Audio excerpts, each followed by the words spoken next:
The Texas Heat can get pretty hot, but I think I know something hotter. The Utah Utes, they're 2-0, and we're talking about it on today's Locked On Utes. You are Locked On Utes, your daily podcast on the Utah Utes. Part of the Locked On Podcast Network. Your team every day.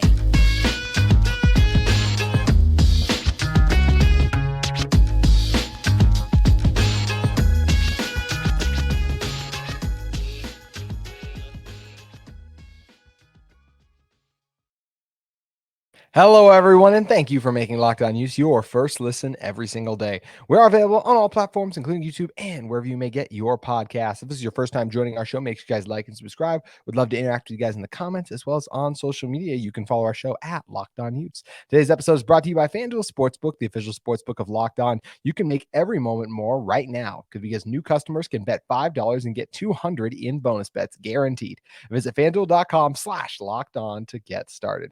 My name is JT Wistcill, former intern inside the University of Utah Athletic Department, and on today's show, we're talking everything Utah's 20-13 win over the Baylor Bears.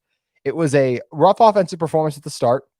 They got it done when it mattered most. We're going to talk about that, and especially the special performance by a Utah quarterback, kind of that last drive late. I think it could be the sign of something to come potentially for the future for Utah in general. Of course, we'll talk about the Utah defense, the reason that Utah was in this game in the end was because of the defensive performance overall. And at the end, unfortunately, we will close out with Makai Bernard officially being out for the season. But while the defense was the dominant force in this game, I think the one thing we'll remember about this is the Nate Johnson game in some ways, because I just feel like that last drive was a sign of something to come in the future. For those of you guys who have been listening to my show for a long time, I talked about how even just last year, I thought Nate was going to be the starting quarterback this year because at the time, of course, we assumed Cam Rising would be leaving because every time he got the ball, he just made special plays. He just seemed to have that it factor. And it was because of that, he had those 3 rushing touchdowns last year and had the 1 passing touchdown too. I just saw in those brief flashes and moments, I just felt like he had it and thus was going to be the next starting quarterback for this team just because of that special ability he showed. Now, of course, was injured a little bit in spring ball and then,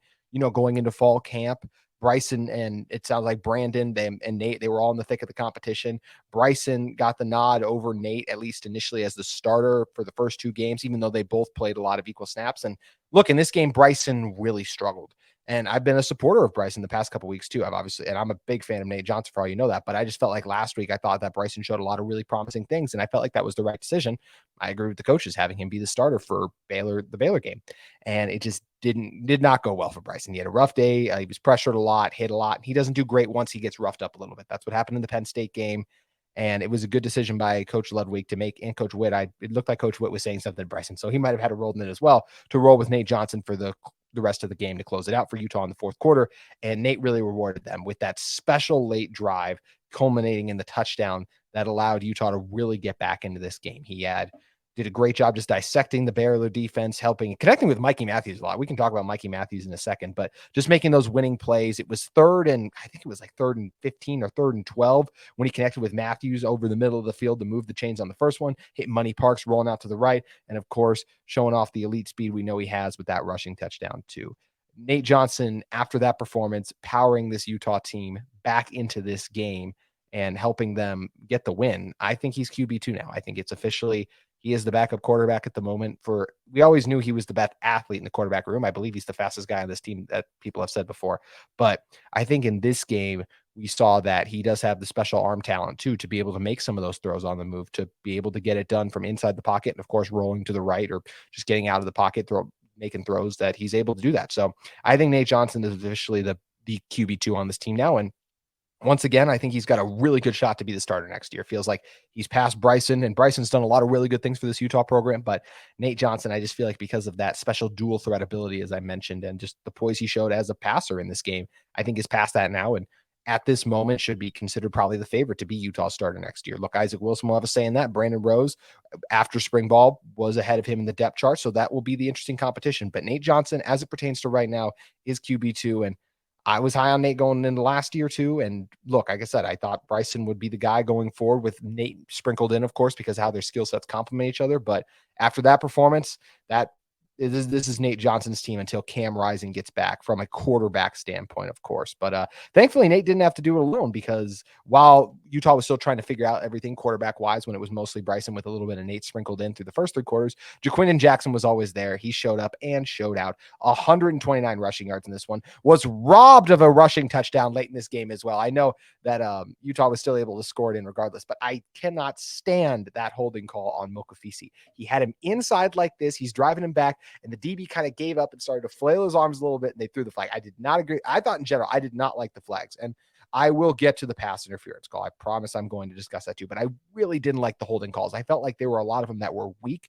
Yes, there are certain holding calls, like when there are ways you can call obvious holding calls, of course, but like I said, I did not feel like Utah's holding calls were obvious, and I didn't agree with them personally. But either way, Jaquindon had a huge game, 129 yards on the ground in this one, did a huge job. Great job just churning out yards. He averaged 6.8 yards per carry. Jalen Glover also very good, by the way. He had 7 carries for 40 yards. That's 5.7 yards per carry. But Jaquindon especially, just the power, the vision.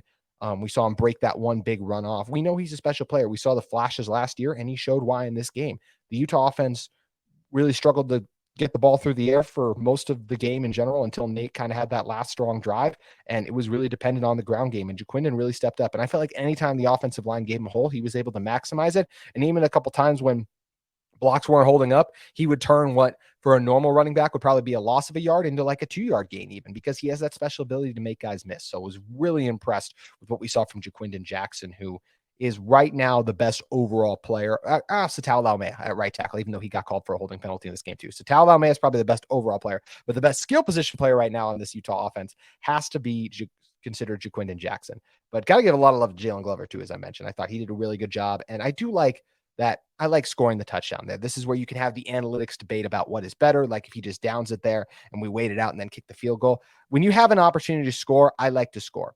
I trust the Utah defense more than I trust a Cole Becker was more than likely going to make the kick, right? Like 95% he was going to make the kick. Just like 95% Utah wasn't going to allow a touchdown late in the game like that. So I just like taking the guaranteed points when it's right in front of you, just because things can happen. You get a blocked kick, kicks missed in general. I'm a Minnesota Vikings fan. I have many bad memories of missed short yard field goals. Like that just happens in games. So when you have an opportunity to score points, you take it. I like that Utah scored with Jalen Glover there. And just in general, I thought he had some really nice runs throughout this game too. So, but I did think it was the right decision by Jalen to score that, even though he was kind of waiting as long as he could till the Baylor defensive guy did a good job pushing him in there because Baylor's best chance at winning, of course, was getting the ball back. You could argue in that regard, but like I said, I just don't like turning down points if you're Utah. That's why I'm glad they scored it as well.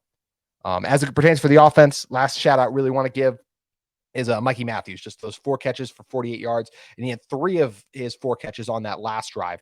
Huge plays. I mentioned the 3rd and long. He converted a couple other big grabs he had throughout that drive too that helped Utah get in position to allow Nate Johnson to have that rushing score up the gut. So big plays made by Mikey Matthews, who just is so quick and shifty. He does a great job creating separation. That first catch he had on the 3rd and long, he shook the DB. Like the guy wasn't even there anymore, and he had created great separation, and good job by Nate finding and hitting him. And yeah, Mikey's a special player. You can see why he's getting so many snaps and making such an impact as a true freshman, and he's going to be fun to cover for a long time to come because he really shined in this game, and I'm excited to continue to watch him just grow and develop because he's already an elite player and one of the best Utah receivers on this team already, which is really impressive considering he's only a freshman. But yeah, really strong performance late by the offense. But, first 3 quarters, it was a little ugly. We can talk about that more on tomorrow's show. I'll be doing a film breakdown from this game, so I'll dive into it, talk about the positives and negatives from Utah's offensive performance in this one. But first, we got to talk about the reason the offense was even in a position to win this game late, and that was, of course, the Utah defense holding Baylor to only 13 points. And we are going to discuss that defense in one moment, as well as I will give my thoughts on the controversial pass interference penalty at the end of the game. But first, I got to tell you guys about our great friends at Athletic Brewing. Now time for your game changer of the week, brought to you by Athletic Brewing Company. Much like, let's go with Cole Bishop this week. That's my game changer. You look at the huge tackles he made for loss and the big interception late. Cole Bishop is my game changer of the week. I would like to hear who your guys is as well. Drop it in the comments. But Athletic Brewing has completely changed the non-alcoholic beer game. They make non-alcoholic beers. They actually taste really good. The Athletic Brewing Company has completely changed the non-alcoholic beer game. They make non-alcoholic beers that actually taste good.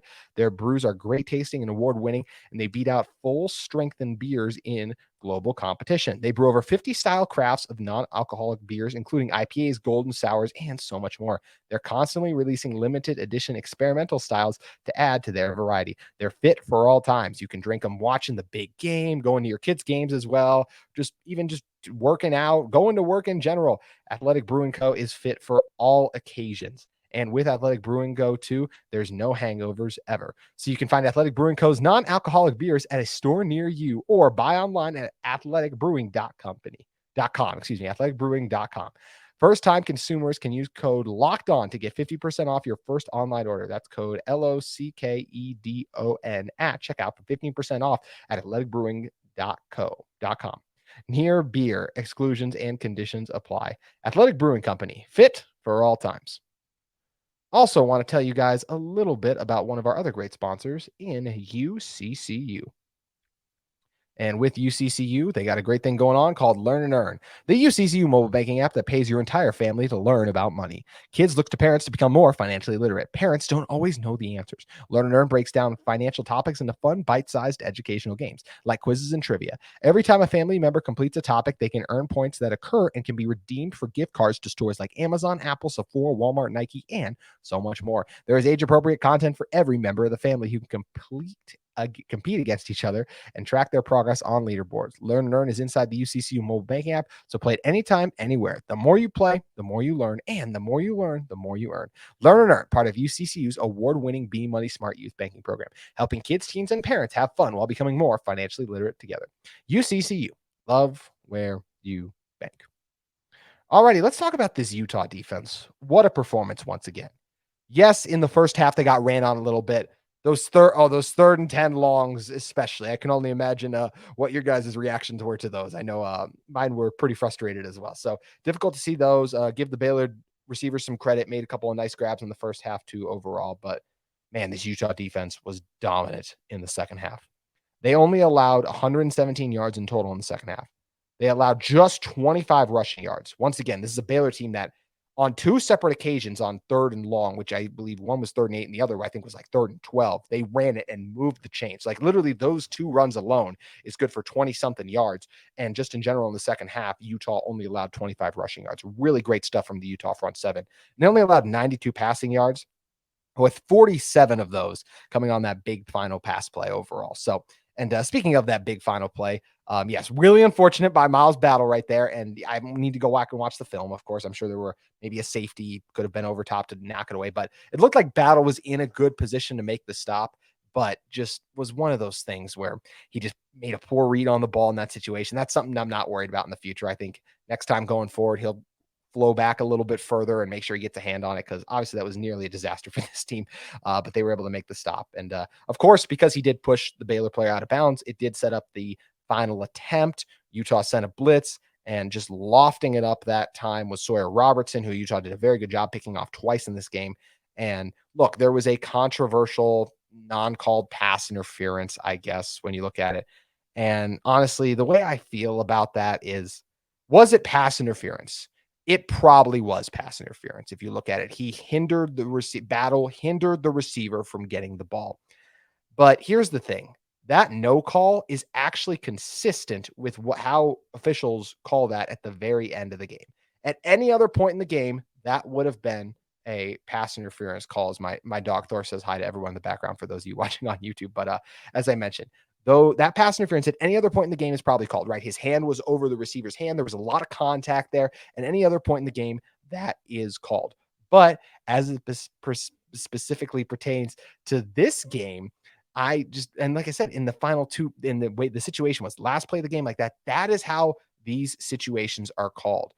That's what they do. And every time they let that slide when it's that light of contact in general. So I thought they made the right decision to swallow it, because it wasn't egregious enough to me. He didn't grab his jersey and pulled him down. He hindered it, but I thought it was consistent with what was called. Excuse me. Also, let's not act like just because that would have been a 15-yard penalty, all of a sudden Baylor would have definitely scored, which most people haven't. I've seen that. Most people realize Baylor still deserved to lose the game. And why did Baylor still deserve to lose the game? Well, once again, because they had such little yardage in the second half. Baylor was 0 for 4 on third downs, and they only ran 22 plays on offense in the second half. and they turned it over twice too. A great job by this Utah secondary. One of them was Zamiah Vaughn, who came up with a tough interception. And then, of course, Cole Bishop with the big play late. And speaking of Cole Bishop, this is where we can kind of start to talk about the individual performers on this Utah defense. Cole Bishop, let's see what the stats say again. But he ended the game, Cole Bishop did, with 4 tackles, 3 of them solo, 2 of those for loss and 1 interception. Like, when I watched this game, I was surprised that Cole Bishop only had 4 tackles, because I could just so remember each of them so clearly, right? Because 2 of them were tackles for loss, and then the other one was the huge interception late.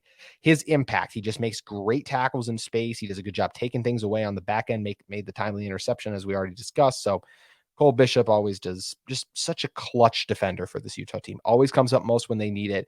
This is a guy who I remember last year at the Florida game when the defense was really struggling. He was the one who really showed up in that game too. So give Cole Bishop a lot of credit for continuing to make big plays. And he arguably is the best player on this Utah defense when you look at his ability play in and play out, what he does as just a run stuffing safety when needed, can come down and play in the box, or his ability to disrupt passes on the back end to just, once again, I think clutch is the best way to describe Cole Bishop, because it just makes those timely clutch plays when the Utah defense needs it most. And speaking of some clutch and timely plays as well, another guy you got to give a shout out to on the Utah defense, I thought, was Lander Barton. Once again, 4 tackles, only 2 of them were solo in the game, but also had a QB hurry, but just made some great plays. I thought in the first half got beat up a couple times in the running game, but in the second especially, you could just see him shoot those gaps, and just the physicality. Broke up a pass to one time, getting his hands up there when blitzing. Lander Barton is just a force to be reckoned with in the front 7, and does a great job just making plays with his sideline to sideline speed and the strength as well. That makes it hard for offensive linemen to get a hand on him. And he's not the only one who had a good game. Of course, defensively, Leavani Demouni led the defense in tackles with 8. Sione Vaki, strong as always, 8 tackles, 7 of those solo, 2 really clutch by him. And overall, the Utah secondary, as I mentioned, they were very good. Yes, Zamiah Vaughn, JT Broughton, I think they both got beat once or twice in this game. And Miles Battle got beat for the big one. But the Miles Battle one was obviously bad at the very end, but then he made up with it, as we said, maybe the controversial pass interference regardless. But overall, the Utah defense was very good. Yes, you're just going to give stuff up on offense sometimes, right? Like, it's not, they only held them to 117 yards. Like, that is one of the best in college football right now. But like, some people I'm sure are like, could be like, oh, these corners have played poorly the last couple of weeks. Look at some of the yardages they have given up. But look at some of the big plays some of these other teams in college football are giving up, like, consistently. Like, Utah will hold a team in check for most of the game, and then every once in a while they'll give up a big play or something like that will happen. And of course, we'd all love for this Utah defense to be perfect, but that's just not realistic. These corners, this secondary, this defense in general is playing really good right now. The defensive line also really stepped up in the second half too. Tanu Vasa, Fotu by Mahi. Junior Tafuna on that first 3rd and 13 run, I remember vividly. He got pancaked on that one. And then the second half, you could just in general throughout the game, it was his first game of the season. He got more settled in and really stepped up. I know Coach Witt said Connor O'Toole is the best pass rusher on this team.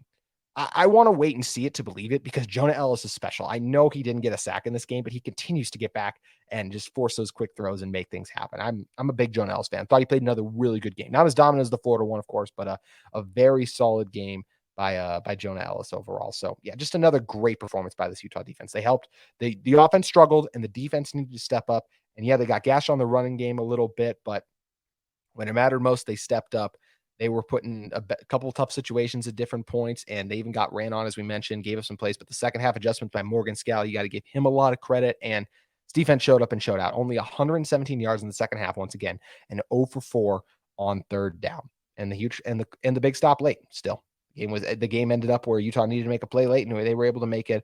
Flag, no flag, either way, Utah was able to make the play and get the win in Waco. And once again, I think this is the last point I just want to hammer home. It is so hard to win on the road in college football. We just saw We just saw Oregon, I believe, mess around, and then they nearly lost to Texas Tech, right? Like, I'm sure I could think of other college games in general as well too. Like, just throughout the week, it is so hard to win in the road in college football. Utah last year in the Florida game, that was their worst performance in in the season, honestly, in general. Then you can also look back and look to the game against or even the Florida game, right? Like, how putrid was the Florida offense in that game? And even their defense in a lot of ways, they really struggled throughout that game. And in that contest too, that was probably the worst game that we're going to see Florida play all season long in general. So yeah, like I said, just one of those things you got to give a lot of credit to the Utah defense for really stepping up and really making some huge stops and just huge plays for this team in general. I was very impressed with the performance we see from them. They are a top 10 unit in the country right now. I truly believe that. We know they're going to have a good game against Weber State this week, of course, but got to give a lot of credit to this Utah defense, just the individual players who continue to step up and continue to make things happen. Just really pleased with the growth we've seen from a lot of the returning players. The transfers have fit in really well too. I know Battle gave up the big play, but overall, I thought he played really well too. And like I said, helped get the last stop. But yeah, as I mentioned, a great performance by this Utah defense overall, one of the best in the nation currently. But it was another strong performance for Utah defensively and a solid performance by them offensively when they needed it most. And now the Utah football team is 2-0, and those wins come against Florida and Baylor, two teams that I think if you ask most people that would say are top.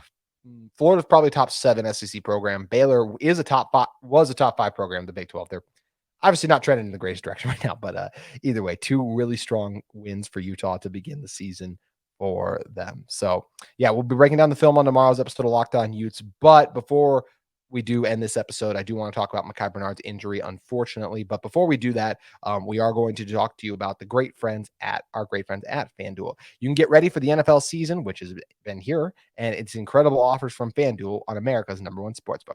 Right now, new customers can bet $5 and get $200 in bonus bets guaranteed. Plus, all new customers who bet $5 will get $100 off NFL Sunday Ticket from YouTube and YouTube TV. Now is the perfect time to join FanDuel. The app is easy to use, and you can bet on everything from the point spread to player props and more. So visit FanDuel.com/lockedon and kick off the NFL season with an offer you won't want to miss. FanDuel, an official partner of the NFL. And also, if you guys are looking for a bet by the time you're listening to this Monday morning, Monday Night Football, Dalton Kincaid. If you think he's going to be in for a big first game, head over to FanDuel and capitalize on it.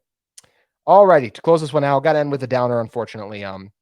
As Coach Witt did say, revealed to us in his press conference after the game that Makai Bernard is out for the season. He did not give a reason as to why. I believe I tried to look it up and was unsuccessful in finding it, but just a huge blow for this Utah offense. Makai was one of the best players in the first game. He had 7 carries for 45 yards in the first game. And, he's such a dynamic player, right? He had 520 yards rushing in back-to-back seasons for this team. So 21 and 22. And then he's also had over 250 receiving yards in back-to-back games for them too.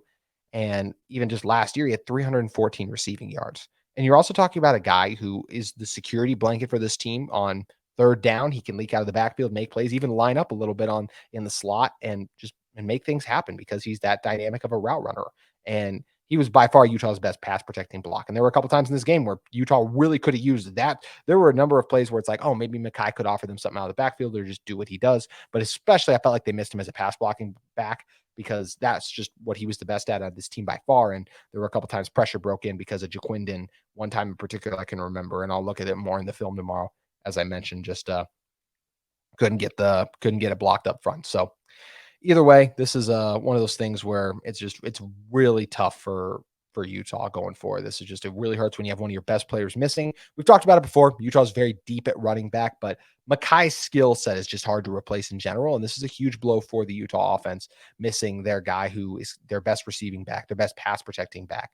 They have depth and they'll be able to eventually figure it out and get by, but this offense is at its best with Makai Bernard involved in it. And it's really unfortunate that he's out, as well as the guy who's just given so much to the Utah program, comes back for another year and, just seemed like he was set up for potentially the best year of his career even. And I think that was possible after going for those 45 yards in game 1 and just showing some special moments overall. So just really unfortunate what's happened with him. Thoughts and prayers with Makai. Like we said, I don't entirely know what the injury is or what is all exactly going on in there because nothing's been officially reported. Coach Witt never comments on these injuries as usual. But yeah, just one of those things that it's a really tough blow for the Utah football team, and wish Makai a speedy recovery with whatever the injury is that has ruled him out for the season in general. But that is going to do it for today's edition of Locked On Utes. We'll be back with you tomorrow, and we are going to be discussing how Utah did against Baylor, breaking down the film on offense and defense. And that'll be on tomorrow's Locked On Utes. We'll see you then.